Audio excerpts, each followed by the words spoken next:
We have a lot of companies from San Francisco, Chicago, New York, Boston, from the whole world moving to South Florida. So you have more and more people who actually move to Florida, which is a good thing because then you stabilize the buildings, you stabilize the industry, you have continuous income, you're helping that there is not a season. We have no more seasons.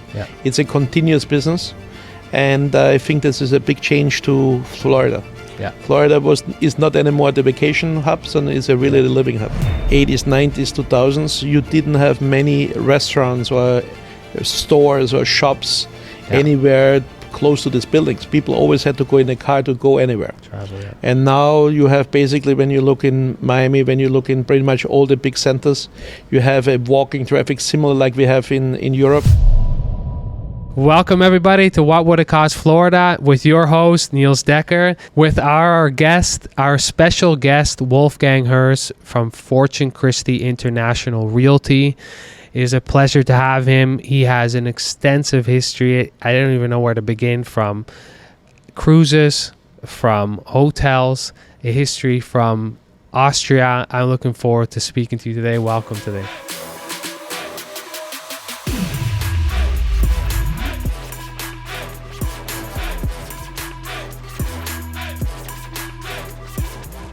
Wolfgang, welcome. Thank you for being here with us today. I'm looking forward to our chat today. Good morning, Niels. It's great to be here. Yes, to be with Sparks and see how we can be mutually beneficial for each other. Yes, you see some familiar faces here in the room as well with the team, and you were obviously one of our speakers at Path to Profit, and you enjoy it? It was very impressive. I mean, it was a great audience. Especially in the time where your Canada team had to play the playoffs and still had that many people coming. I was very impressed on the execution and the information and the network. It was quite impressive. Yeah, awesome. Yeah, no, we had awesome feedback as well to have your expertise there, speaking on all things commercial in Florida. And for you, home base is the southeast nook, but you have extensive history. I think it's now 22 years that you've been in the game, and prior to what we'll get into, you were already working in hotels and understanding how things were moving. So tell us a little bit about where you came from, your history, and how you got to where you are today. Well, I came in the US through the cruise lines, and I was involved in basically building my network. Then I went to the hotels, Ritz-Carlton and Marriott Corporation, Mandarin, and was involved in the new constructions, startup of hotels. And in this time, they did the mixed use. So we had hotels and residences and condos. And my background in the food and beverage especially helped me to create in the commercial division for Fortune. Christie is a unique division where we are not only building the building, developing the building. We need to find the land, we need to acquire the land, we need to do the multifamily. We are bringing restaurant groups from all over the world to South Florida and the US, quite frankly, and we are helping them to establish themselves in the US. And for our clients, investors, we make sure that they find the right products and to make sure that they get the correct placements. And that alone is almost like a 30-second of a jam-packed from the beginning, and I want to start with that piece there for your experience in hotels, and this is what late 90s into the 2000s, or roughly around that period. Correct. Well, my background is that I have a civil engineering degree and a hospitality management degree. Beautiful. And my father had a construction company, and with such I was from a very young age involved in the building and in the F&B developments. And this was already back in Austria. Unfortunately, the 60s and 70s, a long time ago. And and I got involved here in the US mainly with Ritz-Carlton, as we started to see the boom after Hurricane Andrew in Miami, the developments. That was 05-ish. Yeah. We started to see a lot of developments. 201 already started the first, but 205 really the boom started. I started in real estate pretty much in my license I had since 1995, but really starting in real estate was in 2001. Yeah. And by then we established this uniqueness of my technical knowledge and the hospitality knowledge to bring the right things to the right products. And since I was able to read the plans, and when you do developments especially, then architects building from the outside to the inside, and I try to get it from the inside to the outside to make sure that this is also functional for the food and beverage and hotel and for retail operators. Yeah, it was a huge leg up with your civil engineering background to be able to bring that to the table. Yeah, it was uniqueness, and I think with the hospitality, in general speaking, you met a lot of people. I have a vast network all over the world for all professions, and we can work together in harmony and create a great product. And Miami especially, we had like we all know, Miami is one of the hottest cities in the world. And with the pandemic, we was even stronger than everything. I think we have more grains except in Dubai. And we are really prosperous. It's continuous growth, and people like to live in the sunshine. It's simple. You don't have to twist people's arms to get down there, definitely. And I want to go back a bit even to what you saw, what was done in Europe back then, in Austria.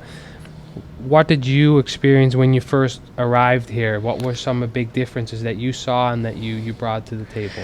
Well, I think the first and foremost was that in that time Miami was a sleeping town where the construction was not really that strong. They was not thinking about the big picture.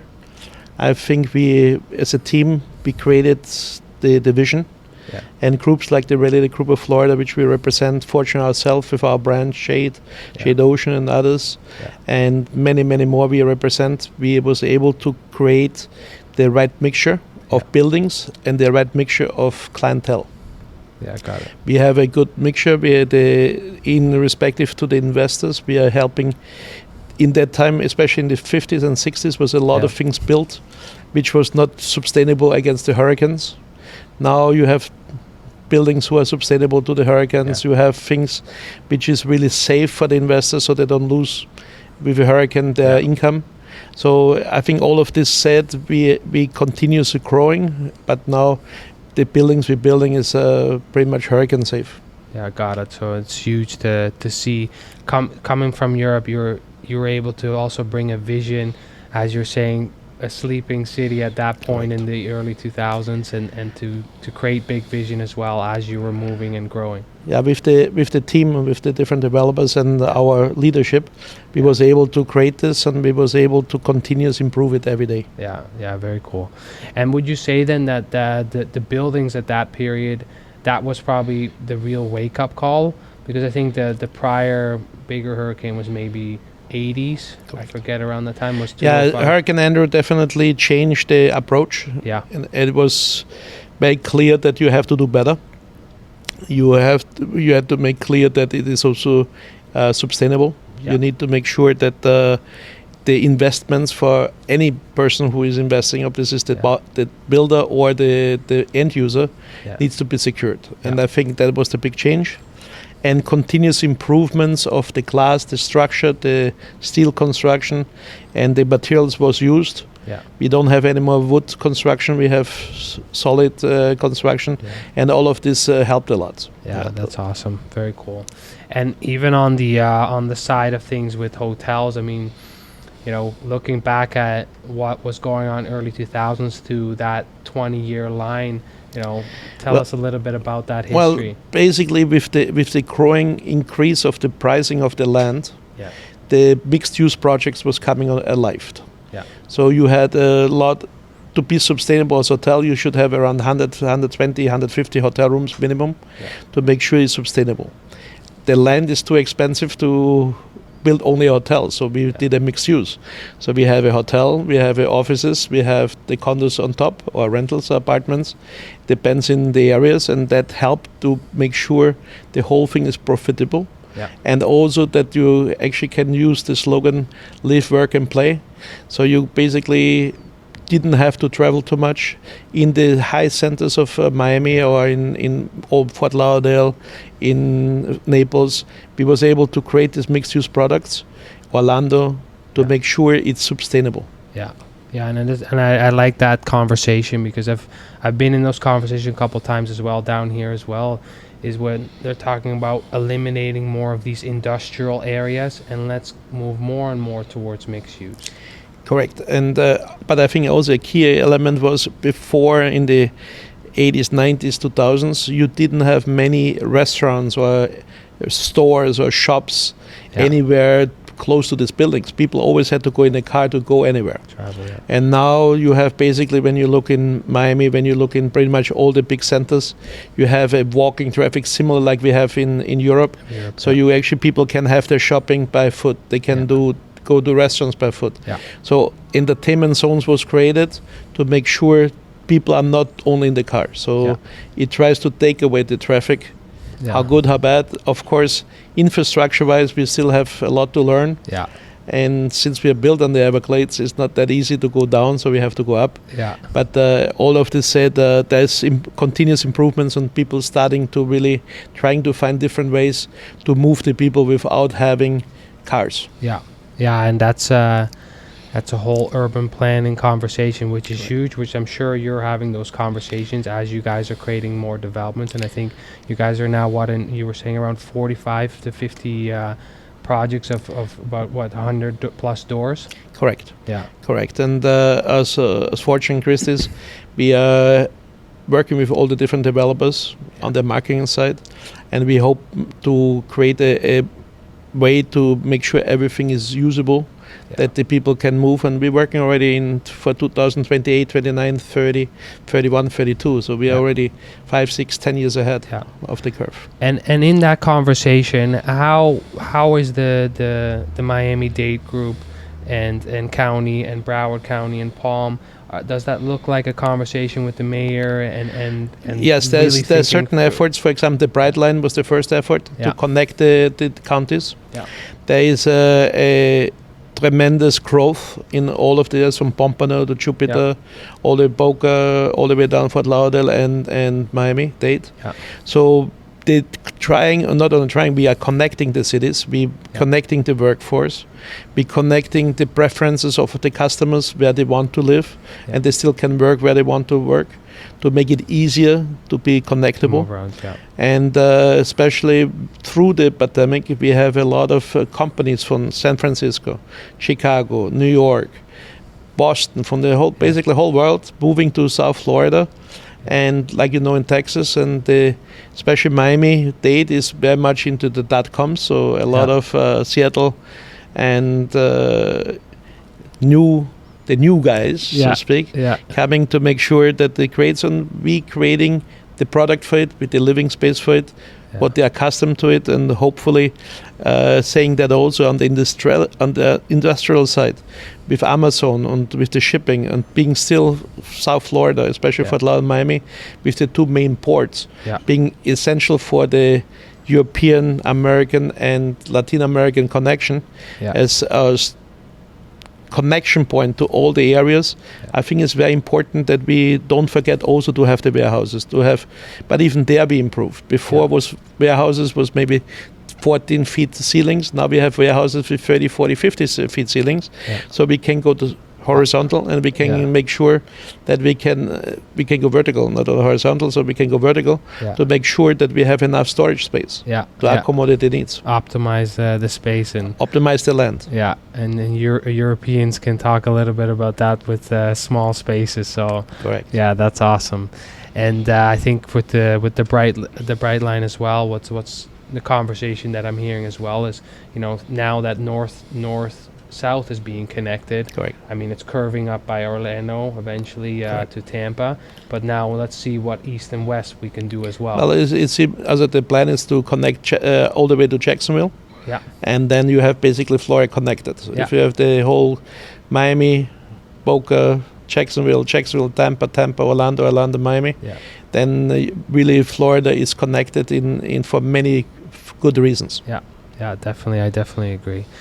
Interesting. And I think now when we're looking at even projects more west, because we're now talking a little bit about southeast, and we'll continue a little bit more on that, but when we're looking at land as well, and you mentioned Everglades, you're limited to where you can now go, and I think in general questions that we get as well is what's available, what's going on in the spaces of Broward, Miami-Dade, and Palm, and I think more so now the land parcels are maybe not so much available, let's say southwest side, or if you go more northern, but maybe talk a little bit about that and what do you see?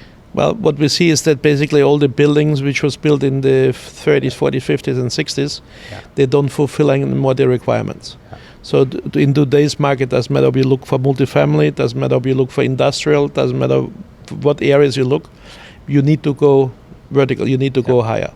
So we are sampling all the buildings, we are sampling people who are not up to standard and modernize them. Yeah. And this is the land don't get more. We are not Dubai where we're starting to build in the ocean, and we definitely want to protect the Everglades. Yeah. So the land is only possible to really develop if we sample existing land and make it more usable. Yeah, yeah. No, and that makes me think as well on the conversation that I'm hearing about reserves and condos, and I think there's some rules changing in the next year about minimum 10%, and in other areas that's a little bit different, but I think the main thing that also happened is that before the pandemic, we had, I would say, 70% investors and 30% end users. Yeah. And now it's a pretty much 50-50 split. So you have more and more people who actually move to Florida, which is a good thing because then you stabilize the buildings, you stabilize the industry, you have continuous income, you're helping that there is not a season. We have no more seasons. Yeah. It's a continuous business, and I think this is a big change to Florida. Yeah. Florida is not anymore the vacation hub, and is a really the living hub. Yeah, yeah, and I think that as you mentioned in COVID, and for people to really look at now how can we move not just our family part-time there and vacation, but see how we can have our business here. Yeah, and especially in the business sense, every business is needed. We can, with the growth of South Florida and the Florida period, you have businesses needs. A lot of family businesses, larger businesses, industrials. Yeah. We have some of the major firms from New York and California moving to South Florida, also Southwest Florida, Naples area. So you have a healthy growth. And with the big companies coming to Florida, you create jobs. Jobs create money. Money creates housing, and the housing is needed. Yeah. Besides that, we have, of course, the Southern Command here, which is the military, who needs housing, and many other things, which helps to stimulate the market in South Florida. So Florida is really a lucky place. It's a lucky place, and it's a positive place. It's a young place. Yeah. I consider myself already to the older people. Yeah. But the young people, and they like the lifestyle. They like the way you can earn money, you make money, you can work hard, and you still can have the American dream, be independent. Yeah, I would definitely say that as well as my personal experience here, that people take every day as a new opportunity, and that's how they show up for me anyways, that I've seen for the most part. So that's super enjoyable, and along with that, you have an amazing lifestyle, that's for sure. That's for sure. And as Fortune increases, since we're touching from the students to the guys who are coming out of college, to the people who are in business, the people who want to relocate their businesses from Canada, from Europe, from Latin America to the US. Yeah. We have an immense growth from pretty much all over the world to Miami, from the restaurants to businesses to enterprises to service centers, to make sure Miami and Florida and Fort Lauderdale and Boca and Pampano and everything is growing, and has many faces. So the different coastline of Florida, you can have in the same city the feeling like you live in a house, like you live in Germany, or in Italy, or in Spain, or you can live like you live in New York with a high rise, with sunshine. The only thing we have here for sure, we have the sunshine, and that most of the day is, and not the rain or no snowstorms. Yeah, and that's very true, because when I take, for example, Fort Lauderdale as an example, it was a very interesting experience for me to kind of I couldn't put my finger on it because I've lived in different places in Europe as well, and here in North America. And it had this small town, but yet downtown, but all close, but not super big. So it was like this in between, and it had a little bit of everything. It was a very unique experience, and I think for those who've been here that will understand that, and those who will come in the future will experience that. But this hub here, where we're here, right in downtown Fort Lauderdale, it's got lots of movement, people here, so you can get the experience both of that. Yeah, and for example, we as developers, we was involved with some of the projects here too. Yeah. And you see those, Florida is very unique, especially Miami and Fort Lauderdale. We have some professional teams. Yeah. We have the Florida Panthers now in the final. Yeah. We lost, unfortunately, but we was there. Yeah. We had the Miami Heat in the final. We have the professional soccer team where we get Messi, one of the gods of soccer. Yeah. And then we have baseball, the Marlins doing continuous well. Yeah. And so in every sport there is in South Florida, and I think this is already showing how attractive South Florida is and how attractive it is to be here and to create business and to look into investment properties and to look into living properties. So our different teams in Fortune Christie's helping the different needs, and we try to coordinate it so the person comes here to live, he starts to rent. Yeah. When he starts to rent, he wants a business, he gets his business, he gets the house, the kids need the school, and then college, and then. So it's a continuous. And in the state of Florida, we have great universities, Florida State, So we have a lot of things to offer, FIU. We have great golf programs all over the place. Some of the top sports people are living here, from Jupiter, the golfers, in Miami and Fort Lauderdale, the soccer players, the and I want to add this for the listeners as well, that Wolfgang was a professional soccer player as well, so for Rapid Wien, and then you said we're on the way to Valencia as well, and that didn't quite work out with an injury, but a few things about professional sports, so I definitely think that's such a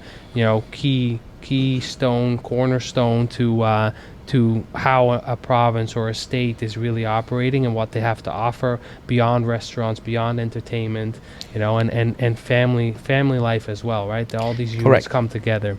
Correct. Yeah. Unfortunately, now I'm more in the restaurant life, so I represent groups like Sexy Fish and Zuma and Newsthread and others, but the soccer time was a great time, but there's great people I'm still in touch with. Yeah. We have still these small soccer leagues, and for the old people like me, and the young guys, and I think it's coming a long way. And I think, for example, now Messi will be a big thing for the state of Florida. Will be a big thing for. Yeah, let's talk about that impact on real estate alone and people. I'd love to hear what you think about that. Well, we just, since the announcement, I can see that many of our sales centers for the development sales are getting busier. I mean, it's a fact. The impact the announcement alone had already is incredible. Yeah, I think the socials I saw online that Paris Saint-Germain's dropped about 4 or 5 million. And then I think on Miami's, it went the other way. It went from 2 to 7 million online for their social media. So, he's one of the greatest, if not the greatest. This will be a whole nother argument for those who like other players. But I'm a big Messi fan, and I think it's super exciting that he will be here. And even for on a soccer level, there's so many academies. So soccer has always been something that's breathing and living here already. But on many levels, like you mentioned, golf, tennis, swimming, it's a lot of things that are really unique down here as well, and how trainers and coaching mentality has all been decades of history. Yeah.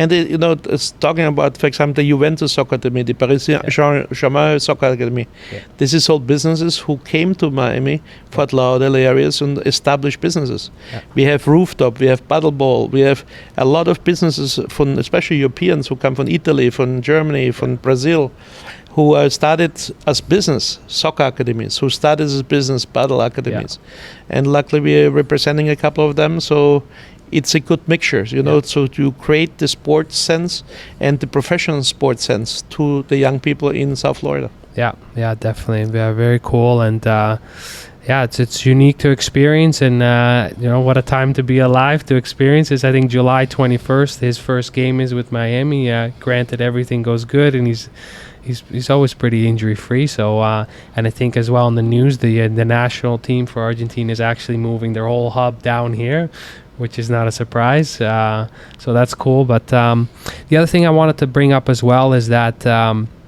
beyond hotels, restaurants, I think there's also a key component to what you do as well as plazas, malls. There's some other aspects that you're really active in as well. Correct. So we're working with our investor groups and also the landlords to buy and sell shopping centers, malls in every shape and form or way. Yeah. We are involved pretty much in all aspects of our firm is over 1,000 agents, but we have different divisions, and within the divisions we have in commercial, pretty much in every sense, I have a team who is specialized in it. From a plaza to a shopping center to a strip mall to a mall, as well as we do handling things like rentals, leasing, and all the aspects. Yeah. Multifamily is a big part, and gas stations.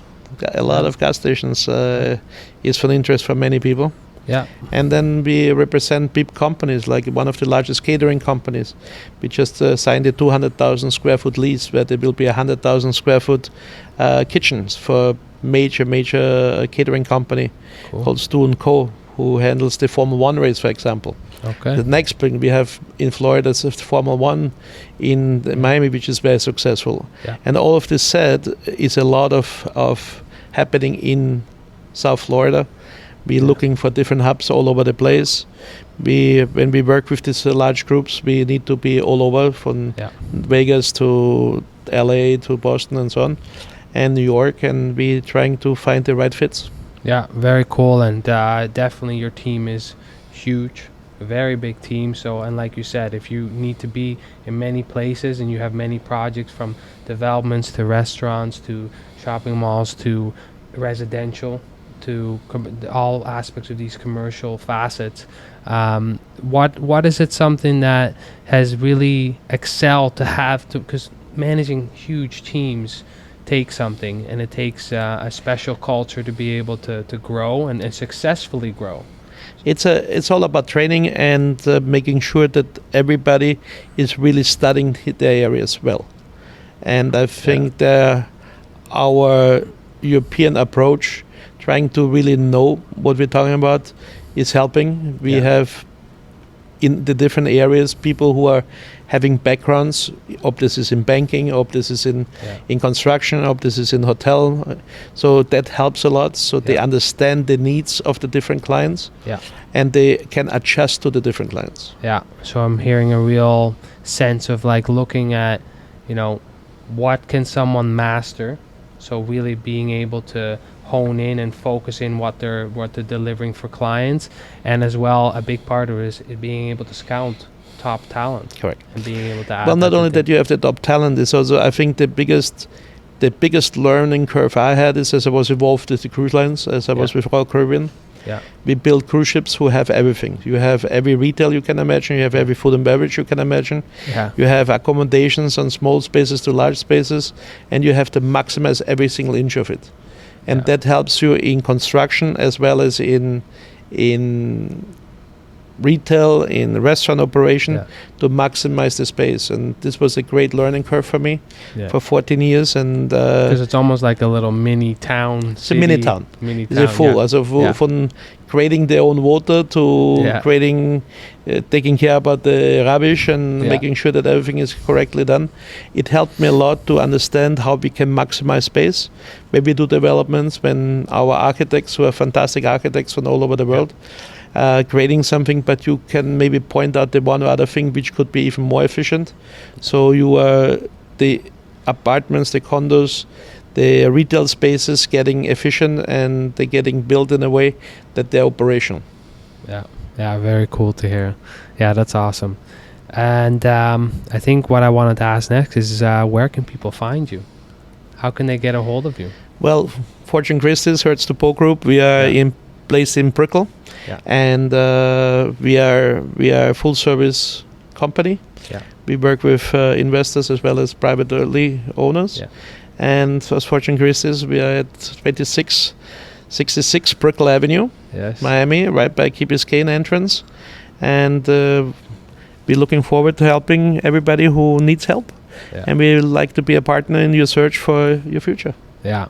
So the question that I want to ask here, while we're here, of course, so Wolfgang, what would it cost when we're talking to pre-construction, and let's say maybe we pick Miami, or if you want to pick a different area, what would it cost? Well, in average now, pre-construction goes between $800 and starting up. Yeah. In the new construction, in the resales, you are between $550 to up, and this depends about the projects. Yeah. In residential, in commercial, you can say that the rental rates increased since the pandemic. Yeah. But in, for example, the high center areas, you are around $80 to $100 a square foot, triple net, for rentals and for leases.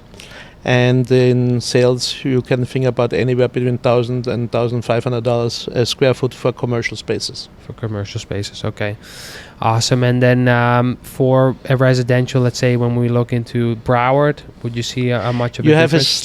You have maybe 10%, 15% less in a moment. But it's also depending on the areas. For example, here in Las Olas, you're pretty much in the same rate like in Miami.